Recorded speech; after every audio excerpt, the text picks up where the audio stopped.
Hello friends, this is video number one for my commentary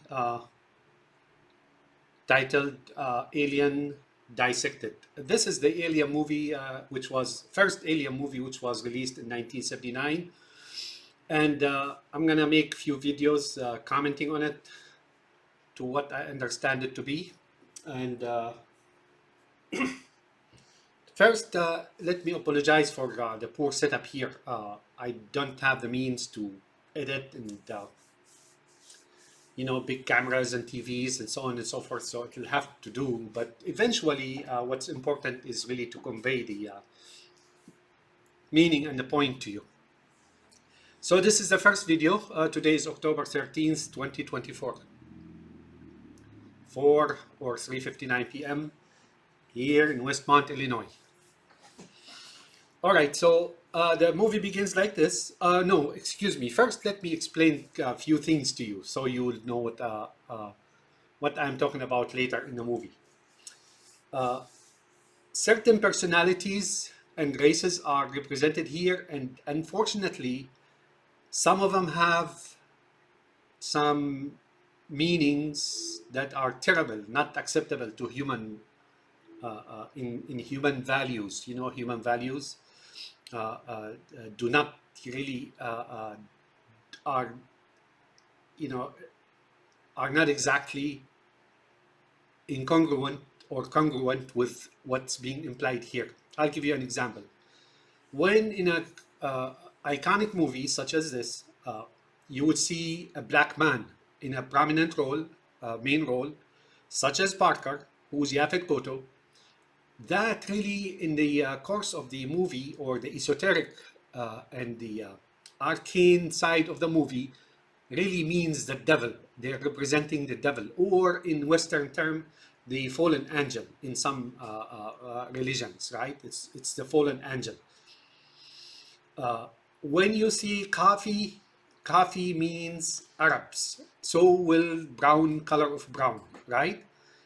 So will desert, sand. So will palm tree, once, and sometimes horses, right? Or even camels, right? But we know that. So when you see that, that's what they are alluding to. They're alluding to those particular persons, right?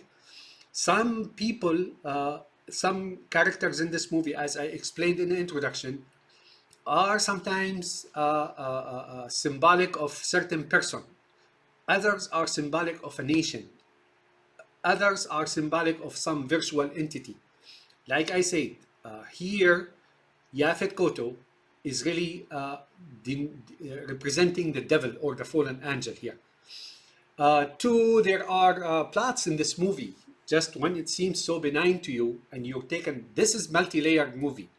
The first layer is if you're fascinated by space and creatures and aliens, that gets you interested in the movie, but that's not what the movie is all about. All these characters in the movie are symbolic of certain dogmas and religions and understandings and superstition and so on and so forth. And like I said, this is multi-threaded. It's far more complex to decipher than that of Kubrick and other movies as well. I am not speaking to every movie that I watched or I didn't watch, right? But here, this is multi-threaded. It spans across time, back and forth, as a matter of fact. And then it talks about virtual entities, and then it's symbolic of certain entities. Take, for example, Jonesy the cat really is something that is crucial and pivotal in this movie. In fact, you will come to understand that this movie, at the end of the movie, is focused and pivoted on the cat itself. Really, the whole purpose of this saga, of this epic, is really around, centered, and rotates and orbits the cat. That is Jonesy. Jonesy is not a cat here. It's a symbolic, it's a symbol of a certain man, of a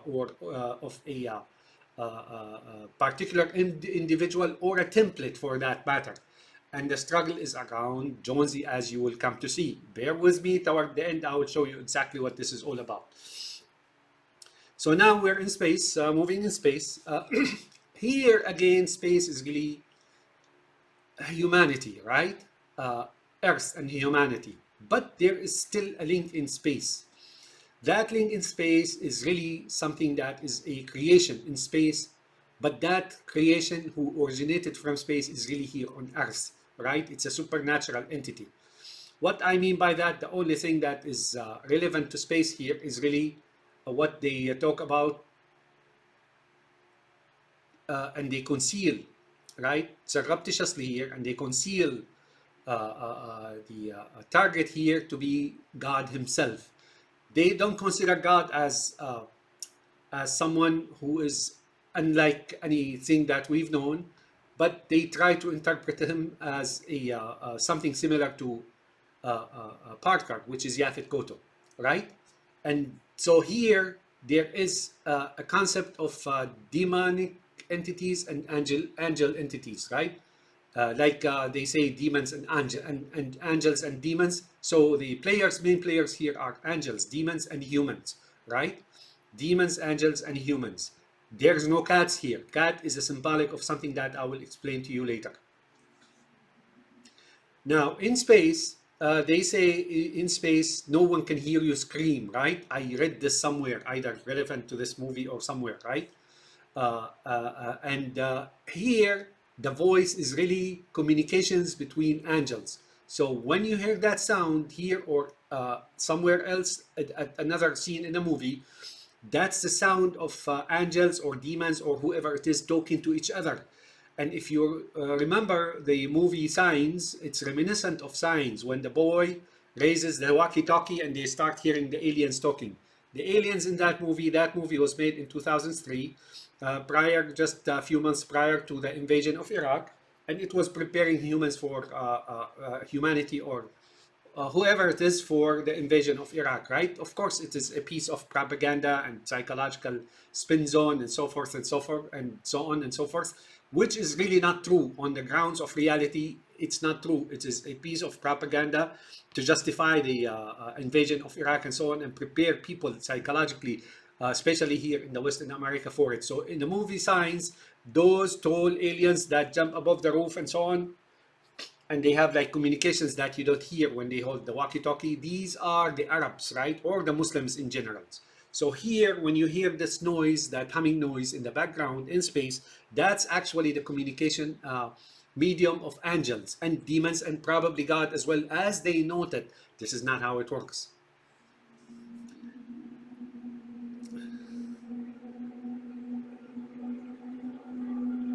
Ridley Scott, that's the producer of the movie.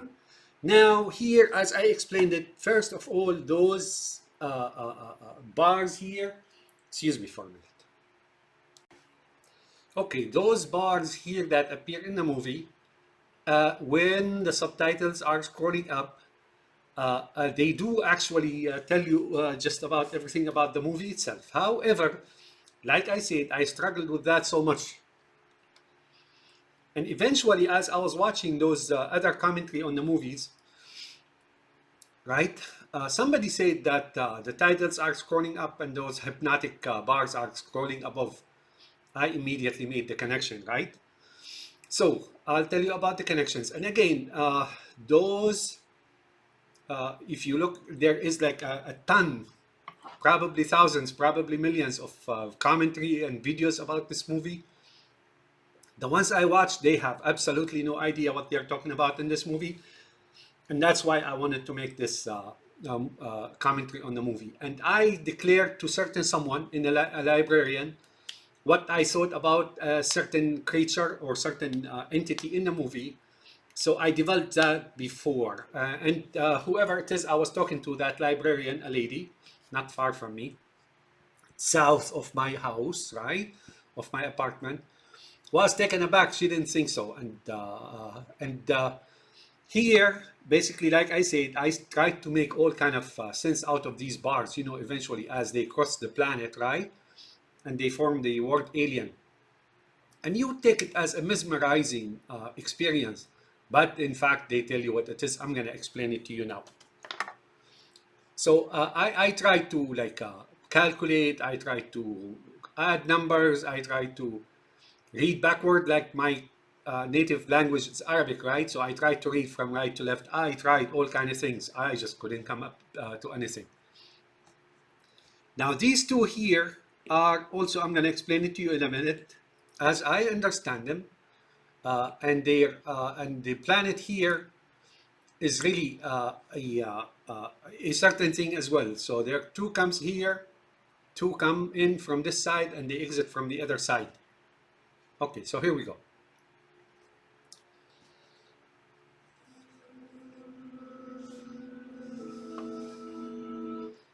So here's your first clue. And like I said, I struggled so much with that. First they are blue, and then they turn white. This first one here is Tom's carrot. Tom's carrot is that, right? Now who's that? Later in the movie, before I was able to figure out this this particular bar titles, scrolling over or moving across the screen, scrolling across the screen, I knew certain personalities, so that made it easy on me to figure out who that is. This one is 1 out of 3. There's the 90%, and that's the patriarch Abraham, right? And there's the 5%, and that's Adam, and there's the 5% that is God, right? But I am saying 90% Abraham, and that will become 100% due to being able to figure out other personalities in the movie, right? And other than that, if it's Abraham, then we're talking about his family. If it's Adam, then we're talking about his family. Why? Because there's Cain. Cain is the son of Abraham, remember? Right? But then Adam had 2 wives. The first one is Lilith, as we know. That's a superstition, of course. And then the second one is Eve. So if it's Adam, then he has Lilith and Eve, right? If it's God, then he has no children, right? Unless you think of his children as Jesus and so on and so forth. But no, this is definitely Abraham, possibly Adam, possibly Adam. I do not know. Now remember, this movie was released in 1979. So keep that in mind. I'm going to bring it up later. This is a significant date. One for me and one in general. Like I said, I'm going to try to put myself in this movie. Hopefully I'll become a star, right? Like it or not. So in 1979, this was released in May 25th. But I was born on May 13th. And then I was being prepared to come to the United States, to be sent to the United States, in which case I came to the United States in February 1981. But I left my country of Syria in 1980, July 1980. And then came to Europe for 6 months, and then in 1981 I was here in the United States. So close to birth date, but not close to coming to the United States in 1979. Right? However, 1979 is a very significant date in the movie toward as indicative of something else altogether. So this is Abraham. I'm gonna explain this as Abraham, right?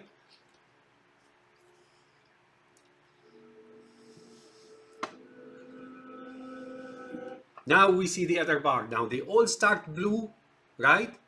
They all start blue and they turn white. Blue is the color of, the devils, or let's say the color of Israel or Jews. White is the color of humans. Red is the color of devils or something like that.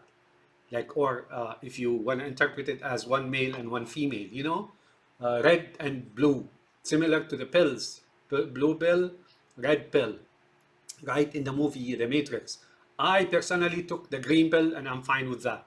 So that's Abraham. Now, in the movie, as I was watching and analyzing the movie, it took me a while to do so. I knew that Sigourney Weaver was Sarah, the Jewess who was the first wife of Abraham, right? So that's Sigourney Weaver. She will become Sarah. She is Sarah in the movie. And notice, now they enter the heart or the planet, right? The planet is also significant. I must admit it, I did not know exactly what this planet is. I will try to explain it.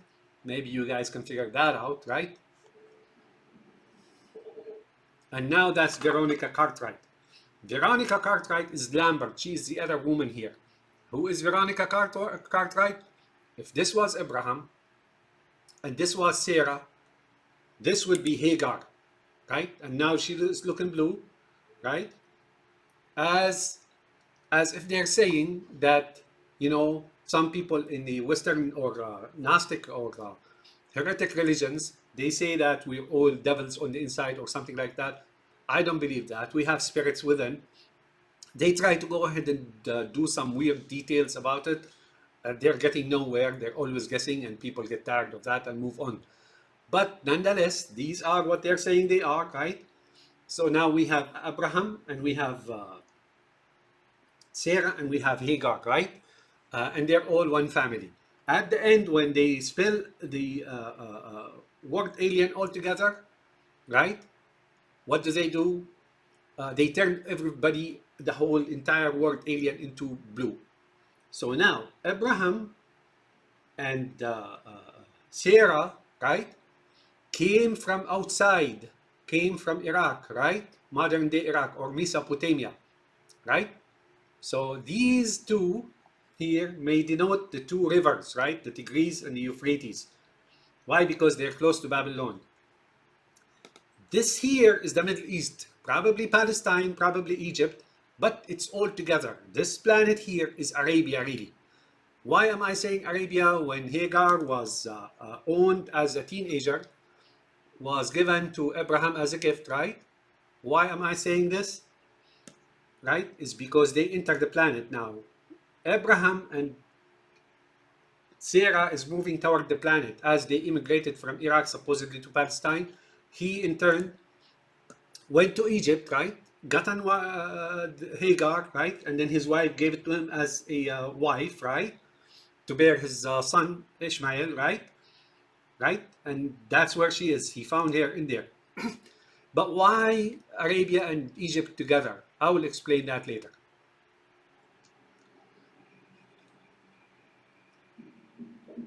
Now he enters as well, Egypt. And then now we have Harry Dean Stanton. Now here is a problem. I have a problem. Harry Dean Stanton is Brit, right? Now I am thinking Harry Dean Stanton is Sarah's son. This I never came to resolve, right? But he may or may not be. Because Sarah in this movie has her own subgroup. When you just thought all the seven crew members on that spaceship, which is not a spaceship, right, are on the same page and so on. No, there are two different parties here. One here belongs to Sarah. One here is Hagar's side. So we're talking about two sides of Abraham's family here, right? Now she acquires Harry Dean Stanton on her side, between her and Abraham. Again, this may be Ishaq or Isaac, right? Or this may not be. I don't think this is Isaac. I will explain later. But now Abraham goes here, right? Abraham is in the same land here. And he's getting married, right? And guess what? John Hurt? There you go. So John Hurt here in this movie is Hagar's son. That is Ishmael. In the movie, you will come to realize for certain, for real, that is really Ishmael. Give me a second. This lighting, I don't know. Okay, I hope this is a little better lighting. You see me here. I'm going to have to... let's see.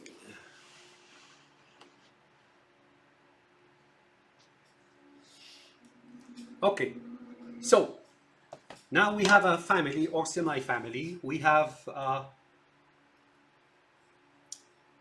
Abraham, we have Sarah, we have Hagar. We have John Hurt or Cain as his son from Hagar, right? Brett, I am not sure about. Like I said, he could be Isaac. Now, in the liturgy and religion and history of supposed Israelites, which is really in modern days pretty much fabrication, right? Not much there, reality. They don't mention Isaac too much, right? The main men in Judaism, they begin with Jacob, right? The father, supposedly the father of the 12 tribes, right? And then there's Moses, and there's David and Solomon, right? Sulaiman or Solomon. Those are the four personalities in Judaism. In the history and what is dealt with as history and of personalities and so on, and they don't mention Isaac. Maybe they consider him as a frail person, as a weak person, as whatever it is, right? There's not much mention of him, right? Except very little. He may, in fact, according to what I know, he may or may not be even the son of Abraham, right? He may be taken in as instead of Ishmael, right? But let's go with it. I will explain later my theory about him. Uh, in this movie, some of the threads were very difficult. Like I said, this is definitely far more difficult than, say, 2001 Space Odyssey and so on. You know, that one is one-threaded. This is multi-threaded, some of which took me a while to decipher and not completely. In other words, if you really want to know what's going on in this movie, you have to have the insider's information. So maybe Ridley Scott can tell you who that is and so on. Now, Iron Helm is Ash. Notice, Ash passes by, right?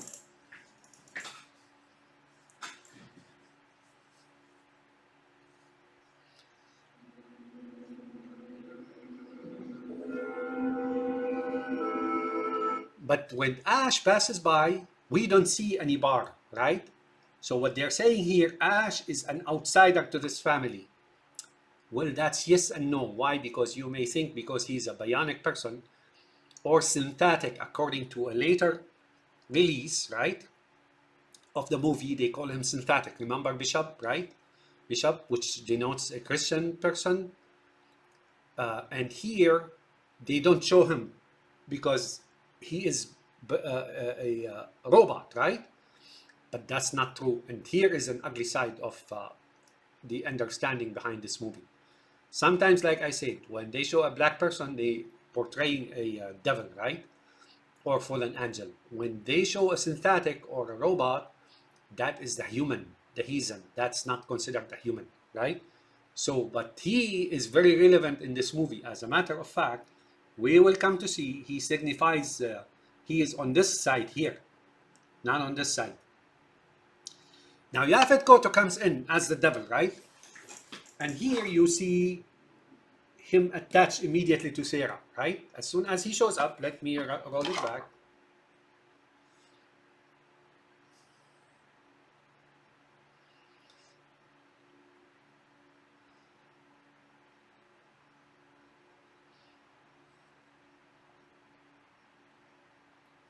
So you can see John Hurt, Iron Hull, no bar. Yaphet Kotto, that's him. Now here, again, we're finished with the family tree and who's hung, right? Jonesy is not showing up here, right? Jonesy is not showing up here. He will not show up yet. Give me a second. So that's Sarah, wife of Abraham. That's Yaphet Kotto. And that's Brett. Who's Brett again? I will come to explain later. There's some historical fact about that. But here, as you can see, there is an 8, right? In Arabic, this is 8. In Arabic, this is 7. So 87, I don't know. That's probably irrelevant. However, here, the connection is really on top, not on the bottom like the 7 or like the angle is, right? So you got this, you got this. May sound to you like a Masonic thing, right? But this is very relevant. Here, what that means is Yaphet Kotto's relationship to Sarah is really in the mind. It's really a contract or something of the business or something of the sort, right? Cohorting, partnership, whatever it is, right? Where do you see that? You see that in the painting by Leonardo da Vinci, the Last Supper, right? when the woman, I think her name is Mary Magdalene, is on the top bar, her head is leaning away from him, but near her legs, she's very close to Jesus, right? What they're telling you there is she is on the side of the apostles, whom Da Vinci says they're traitors, or they were using him or shit like that, right? Uh, but she's just trying to take his child. Now here, now we see that, right?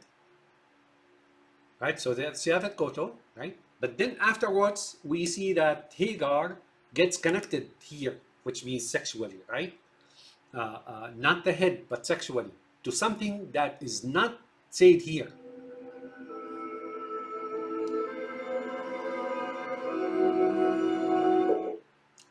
Now here, there's no name, right? When that appears, she's married to someone, but the name is not mentioned. But we know these titles do not really indicate that that's whom she's married to. Maybe she is, I don't know. But what's relevant here is really the music and the knocks, right? Notice what happened. Notice.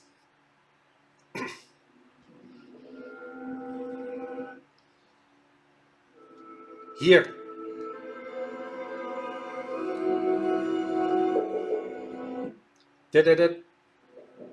And there's nothing in the back end, right? In the background, you can hear the knocks, right? So something attached to her here.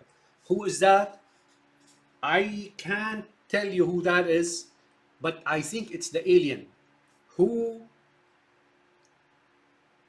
is now the alien who is now gonna be inside Cain. So when she got on Cain, she also conceived someone with an alien, right? Okay, let's continue. So now the Nux, and there are no names, right? And nothing is showing, means that the other entities, the non-human entities, or from outer space, or the world, demonic world, or angelic world, or something else, have entered the scene. And they're attaching to Hagar's side. That's what Sarah is saying here, or the makers of the movies, of this movie, writers. And like O'Brien said, there's no book that is written by one man alone. So this movie here is this script here is being written by some experts who know history and religious, and they're dogmatic and indoctrinated and have certain belief and so on. So this took a while to develop, as a matter of fact. So now she's cohorting with the devil, but only in the head. And that is either Isaac or somebody else, as I will explain. However, Cain is really here, his human son, right? And that's here, Hagar. But now there is something, attaching to her. So possessed by some kind of a spirit, if you will. Okay, so now we see that Cain acquired 2 bars, right? What are these 2 bars? I really struggled with that, still do. But I think this here is his offspring, right? So his offspring, I don't know. I really struggled with that. I don't know who these are relevant to Ishmael, right? But they could be, they could be evil, they could be good, they could be something, I don't know. But what they're assuming here without names, right, is that this here is being possessed again, like his mother, right? Notice. So far, Sarah and Brett and Yaphet Koto, Sarah is still by herself. These two are not her blood relatives. These two are what I call cohorts or minions. She's using them as minions. Now they're exiting the planet, right? Here, meaningly, they're exiting the Middle East, right? And spreading out, right? The first one to leave and exit and go into the world really is the descendant of Ishmaels in the form of Islam, right? Other than that, like Sarah didn't really have much representation before that outside in the world, whether it's in Asia or Europe or Africa or here and there. Again, you hear the knocking, right? That music, as if there's some kind of a chat in the back end, that angelic demonic chat, and then they're kind of talking like the aliens in the movie Signs, and they kind of dressed these two up and attached themselves to them. They came like through them into the world. Now notice, this guy here, Brett, also got possessed, right? He got attachment to him, right? I'll explain that. That may make sense as a matter of fact. This could be that he is dependent on Yaphet Kotto, and the movie shows you so. So his attachment is to Yaphet Kotto. This guy's attachment is toward Hagar, right? And whoever is in there, right? You see that blue line which had no name but music, nothing music or angelic chat or something. This here could well be he and Yaphet Kotto. I think so, because he is very dependent. He's like basically, as was stated in the movie, Yaphet Kotto's or Parker's parrot, right? But now we see something.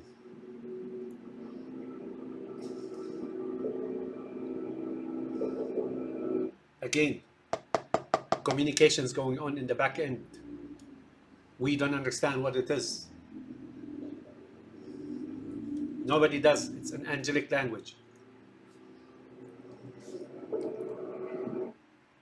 Now you see, Cain has something in him.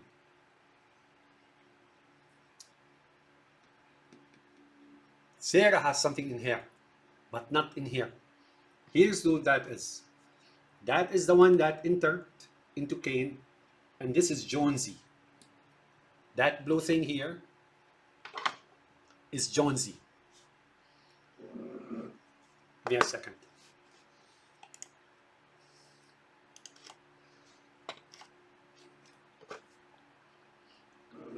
So now the picture or the portrayal of the crew is the ones, the 7 that we see, and those we don't see have been completed here. And now they exited the Middle East. The struggle is out in space. And again, you see those two going up.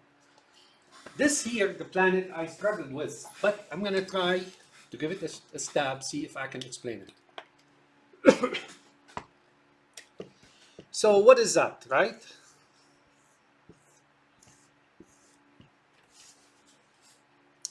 The closest thing I found to that was this.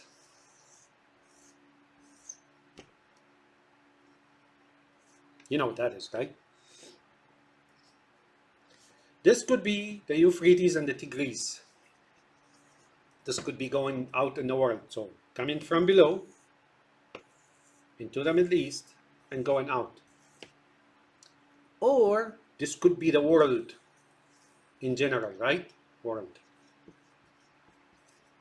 But I do believe this is Arabia. Egypt. And Palestine was always part of Arabia, this Jordan-Palestine thing. And let's say Palestine, right? Right? That's what I'm thinking. Or otherwise, I don't know. Does it mean God? Maybe. I don't know. But this here is the closest I found to it. Those people in the occult and symbolism and so on, they may be able to decipher it. But that's all I was able to get out of this here. Because again, that family went from one end, the other end of the planet, and came out here, right? From below to the planet, and from the planet way back up, right? As if there is here like an initialization of the world, the patriarch, you know, and his two sides of the family, and what they're being through, and as if something is doing something here, causing something. All right.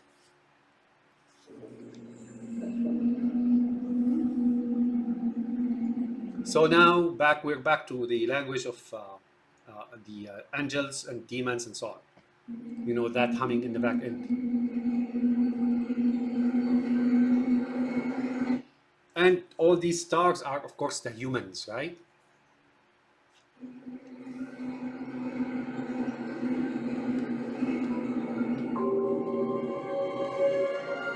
Okay.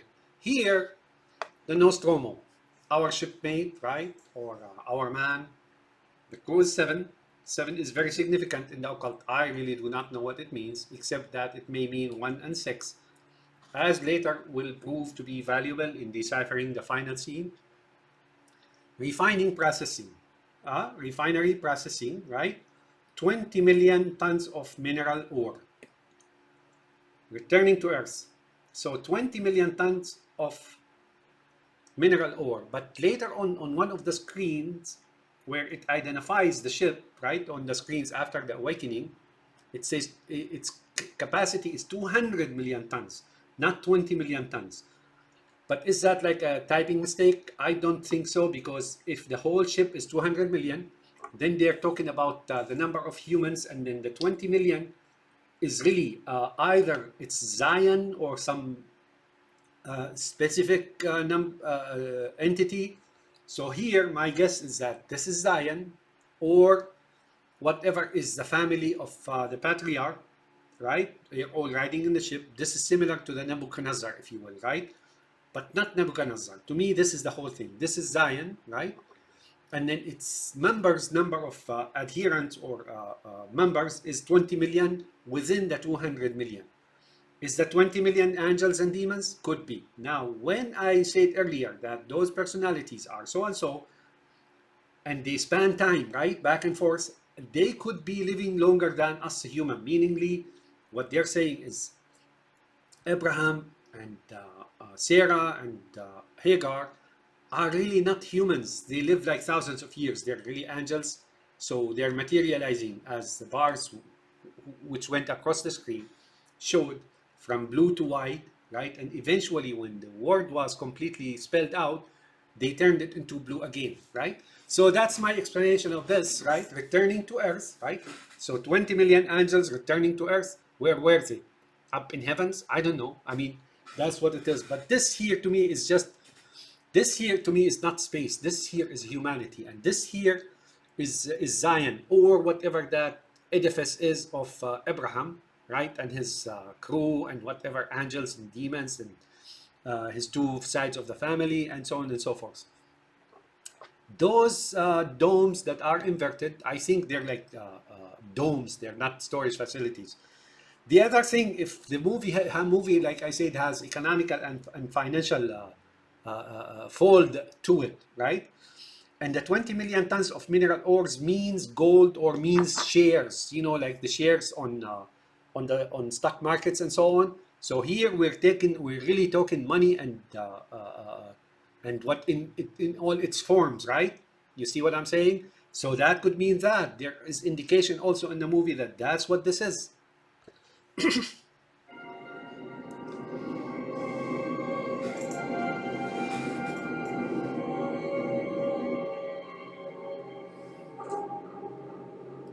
And then here go again, right? Here we go again. That is the music. Once you hear the knocking and the music, that is the other world communicating.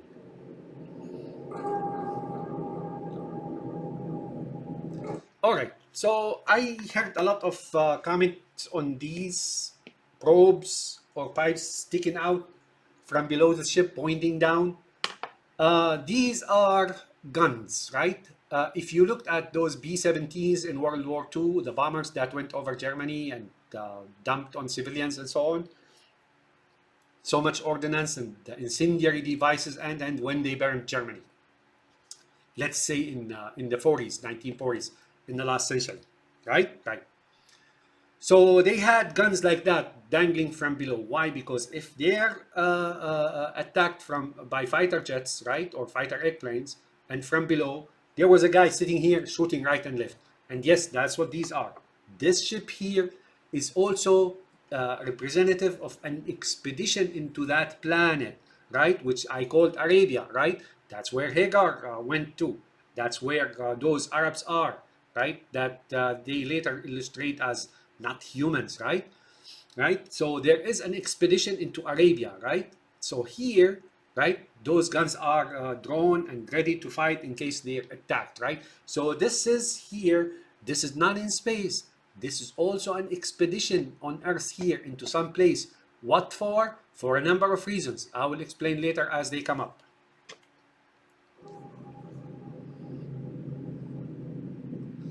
All right. I mean, that's very impressive. You know, the animation of this is very impressive. I like that. So that's another gun. Those are the jet or rocket engines. They will show you something. They're propelled by certain thing, right? So the ship is propelled by rocket engines, which are symbolic of something. I will show you. So they're the guns, right? I like that. I mean, this effect is just, that's one of those that never go out of date. Okay, here when we were looking outside, let me back out a little bit.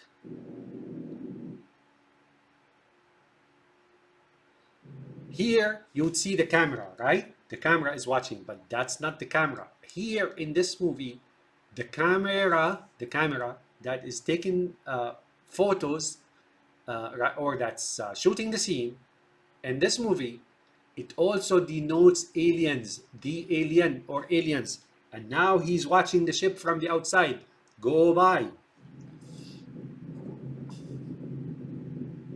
Notice the nuts and so on. So this particular alien entity is watching. This alien that's watching the ship now and will enter it in a minute, right? Is not the alien that they pick up from below in the derelict ship, right? Spaceship. Did you hear?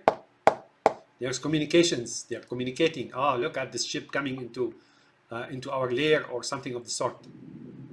So now this ship is really not exactly out in space on mineral ore.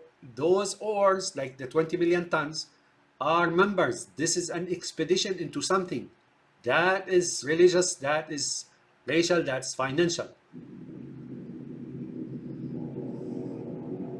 Did you hear? The sound now changes as if there's an alarm. Uh-oh, somebody is coming into our house. Now this entity enters the ship, right?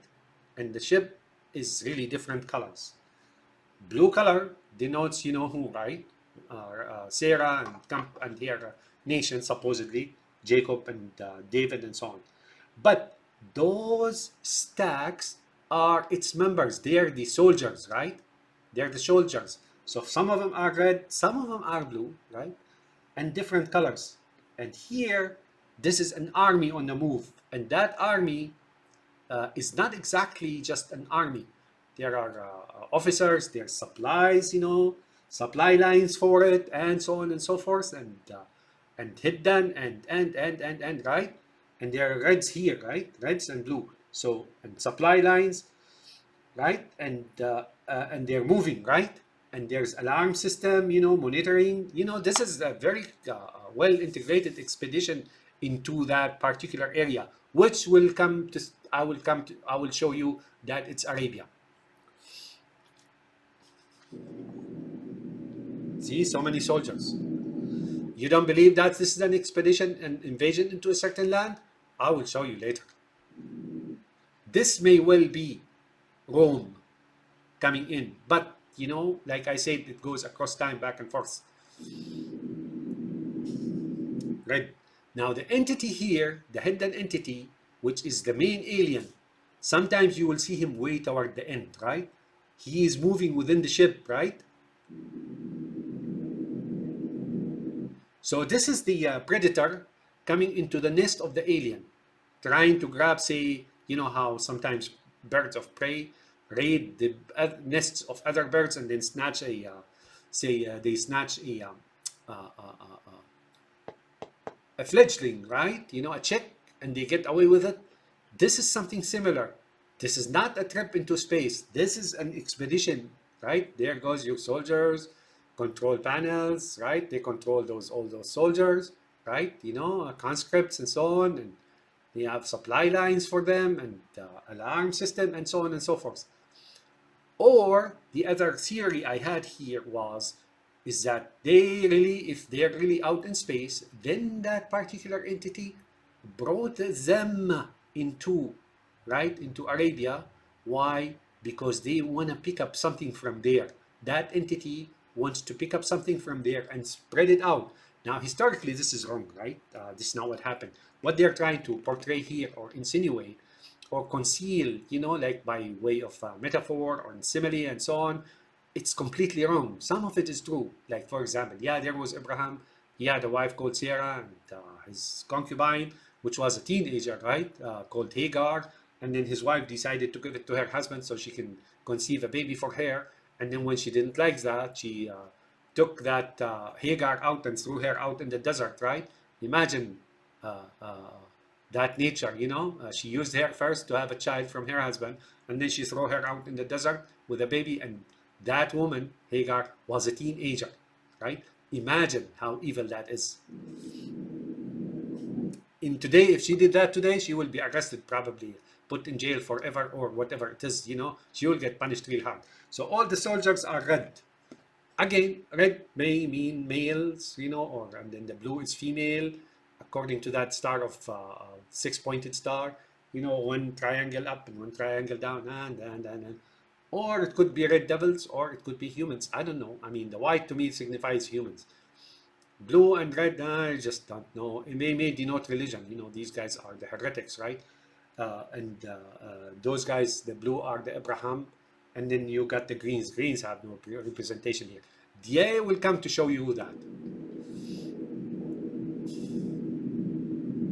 So that entity is walking now, inspecting the formations, inspecting that expedition. It got wind of the expedition, or in fact, like they say, it was stranded and marooned in space on some small planet, which is really Earth, and then wanted to get its offspring or buddies out of there, or brothers or minions or whatever. So it found the ship wandering in space, and then basically decided that entity, which is now walking the hallways, right? Look, which is now walking the hallways, found out that this is one venue or one device or one chance to really get its own kind out of that very small space that they can't get out from, right? To release, if you will. This is like releasing the genie out of the bottle.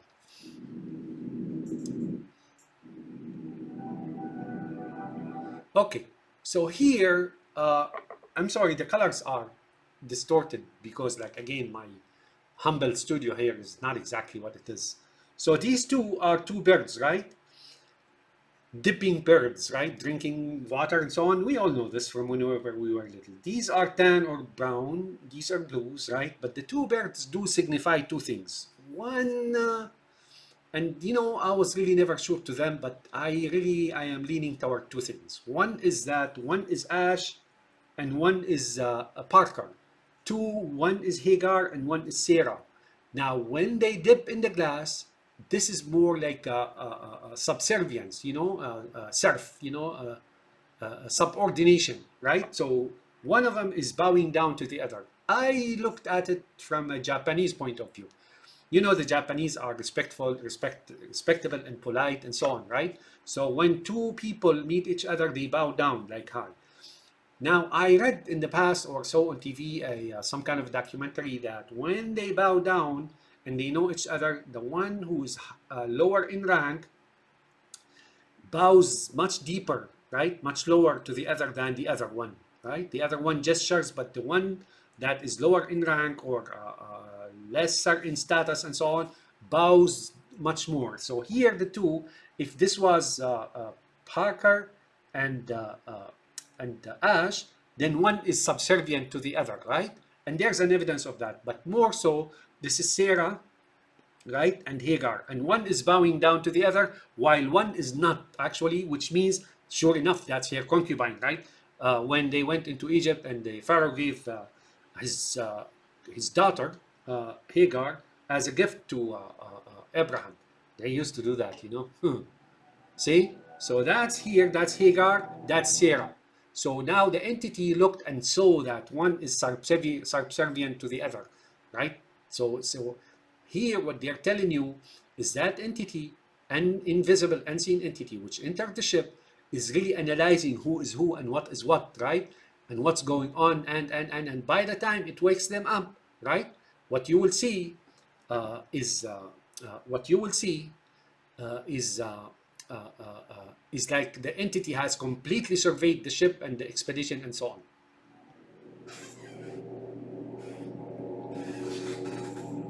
So now it's looking at the blue. Here there is some kind of a control center, but that's the blue by itself.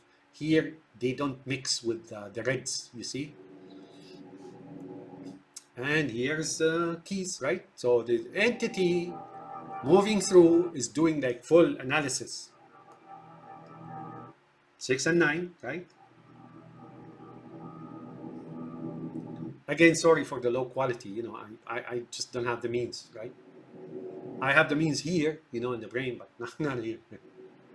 Okay, so here he is walking the blue hallways or tunnels or ducts, right? That signifies secret societies, right? Secret societies, right? That signifies occults and whatnot, or secret societies or intelligence agencies. And it's like one entity, right? And now he is all in the blue. If he needs to go to the other side, that's where the white is. That's humanity. That's commonality. This is similar if you look at my commentary on the Matrix movie. Different colors signify different things. Here it's just out in the open, where everybody meets everybody. You know how Morpheus, who was portrayed in there as a devil as well, go out on the street, and then there are all kind of walks of life and so on, and that's what it is. But now, if you want to go in there, 1, 2, 3, 4. So there's 1, 2, 3, 4, 5, 6, right? Or 5. 5 and 6, maybe, I don't know, maybe 4. There are guards, right? Here, there are guards. You just can't enter, right? And they have red. Red here signifies probably like something very dangerous, right?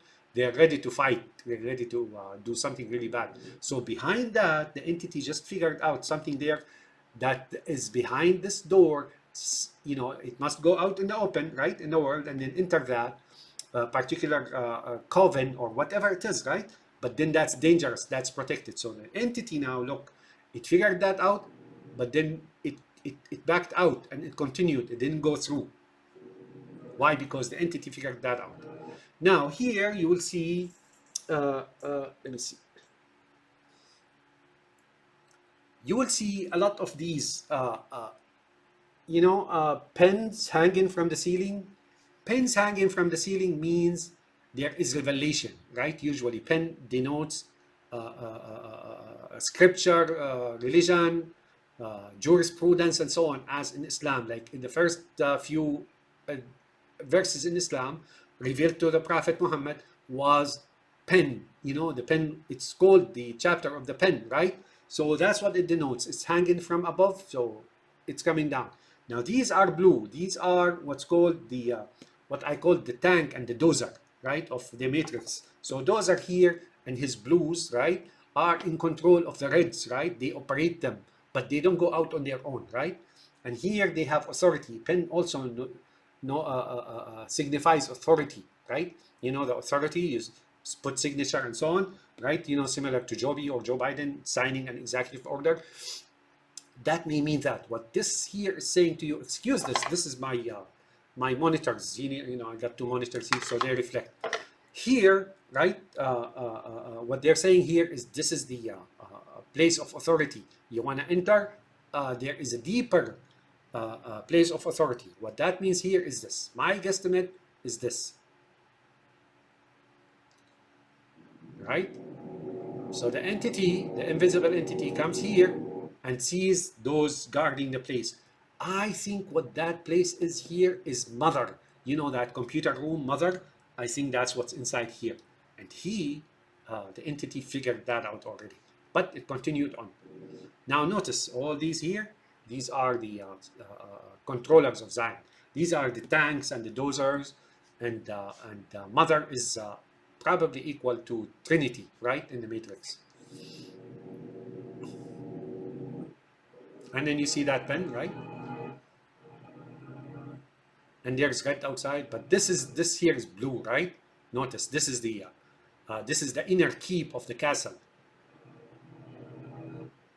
Now it entered the main room. I don't know. I think this is the bridge or the helm of the ship itself. That's where they come when they fly the ship down onto the planet. Now here there's something. Notice. I don't know what that is, right? I really still don't know what that is. It starts shaking. Why? Because it's got disturbed by the draft of wind from the alien unseen entity entering the ship, right? I thought it was, I thought at one point it was that cage, Jonesy's cage, but I don't know. So let's go back.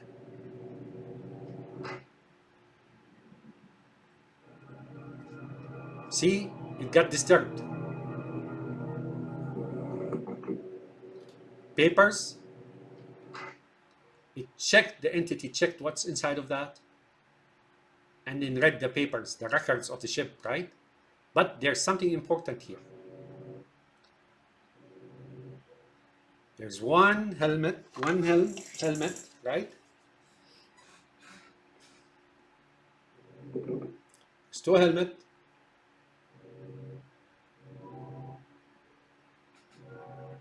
There's three helmets, right?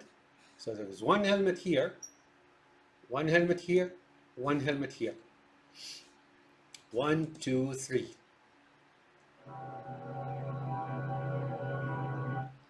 And as if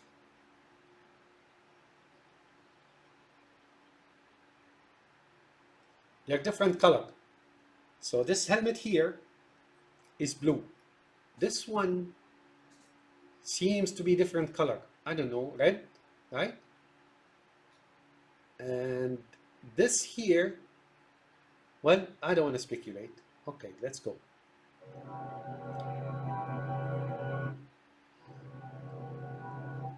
And here, there's 1 and 2. So we got 5 helmets and 5 seats of control on the bridge or on the helm of the ship, right? You know, the cockpit. Let's say the cockpit, right? Now that said, if we got 7 crew members, where are the 2 other helmets, right? And then here you would see there's everything here in this movie is significant. Those pipes, right? The helmets and so on. I come to figure out from later, and you will see later, that 2 helmets and 3 helmets are 5. So that's Abraham, Sarah, Cain, Ash, right?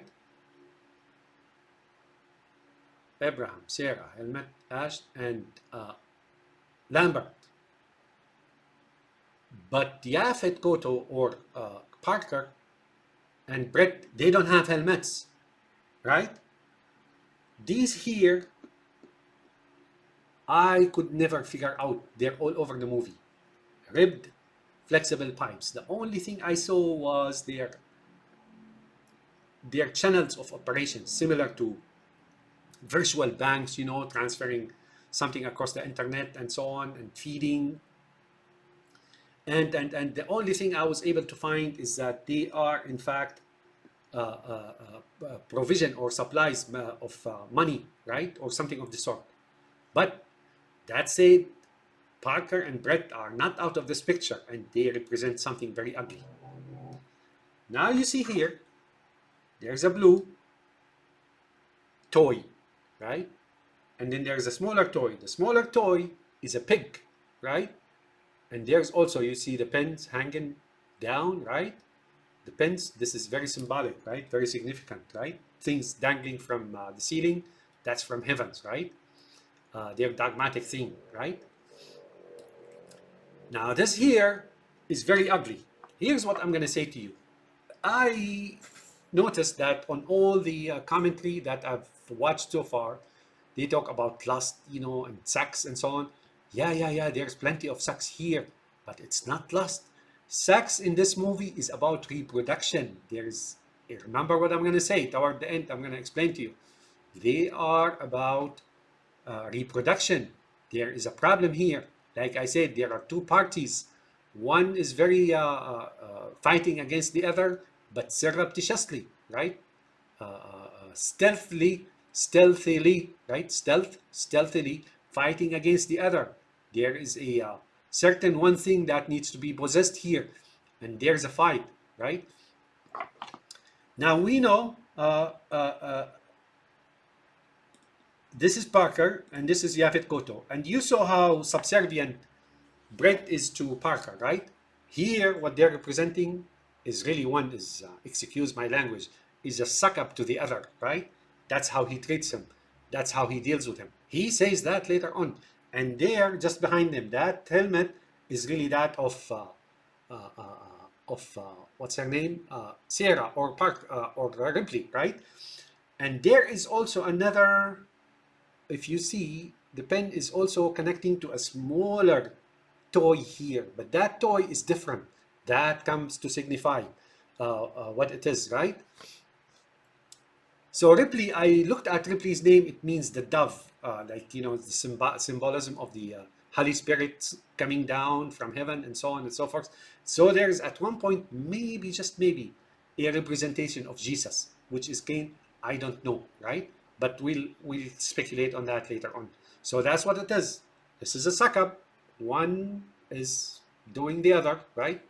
Because he is what he is. He tells him that later on, and he is totally a sidekick, a subservient to Yaphet Koto or Parker.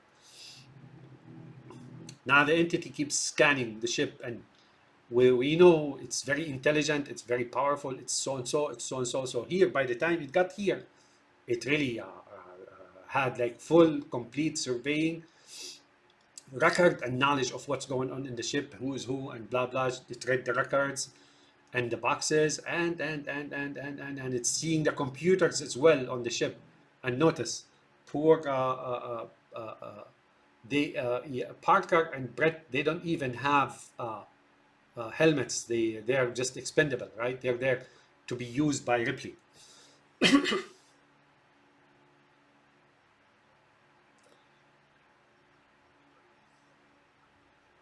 Yes, that's what it is. Yeah, they're as brazen as it gets about it, right? Okay, I wanna stop here. This is an hour, and we only gone 4 minutes in the movie, right? But here, this is blue, right? And the entity wakes them up. So if I know this is an expedition to invade something for something, I will explain to you later. This is also maybe financial, right? Because I'll explain to you later that the movie is multifaceted. They got like number of threads and then put them together. So they're talking about one thing and another and so on, right? And it's free of time constraint. So there's no schedule here. You go back and forth, and this is probably 4,000 or 5,000 years of history, right? And then you see that's like the feeding tubes, right?